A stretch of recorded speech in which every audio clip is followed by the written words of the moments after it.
ശൈഖന അത് കേട്ട് അവിടെ ഇരുന്ന് പോയില്ല. 2 മണിക്കൂറിലധികം ഞാൻ വയത് പറഞ്ഞു. അന്ന് വയത് പറയുമ്പോൾ എനിക്ക് വല്ലാത്ത വിയർപ്പാണ്.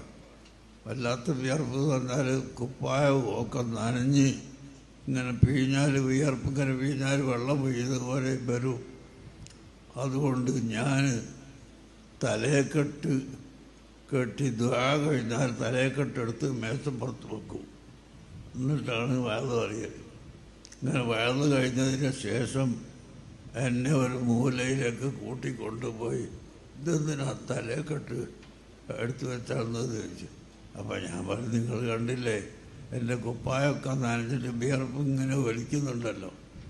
ഈ വിയർപ്പുള്ള ഞാൻ തലയെക്കെട്ട് കെട്ടിക്കൊണ്ട് വയത് പറഞ്ഞാൽ പിറ്റേ ദിവസം എനിക്ക് കൂച്ചെടുത്തിട്ട് വയത് പറയാൻ കഴിയൂല.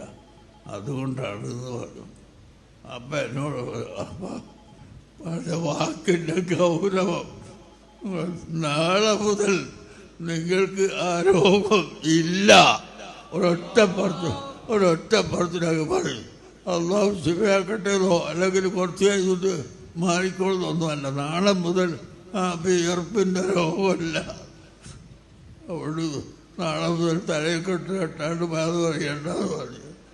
അങ്ങനെ പിറ്റേത് മുതൽ എൻ്റെ ആരോഗ്യം ഞാൻ കണ്ടിട്ടില്ല.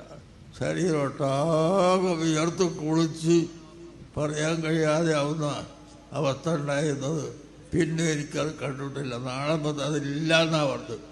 അപ്പോൾ ഇന്ന മിൻ ഇബാദില്ലാഹി മൻ ലൗ അഖ്സമ അലല്ലാഹി ലഅബറഹു എന്ന ഹദീസ് ഞാൻ ഓർക്കുകയുണ്ടായി. അള്ളാഹുവിൻ്റെ അടിമകളിൽ ചിലരുണ്ട്, അവർ ഒരു കാര്യം സത്യം ചെയ്ത് അങ്ങോട്ട് പറഞ്ഞാൽ അള്ളാഹു അതിന് നടപ്പിൽ വരുത്തും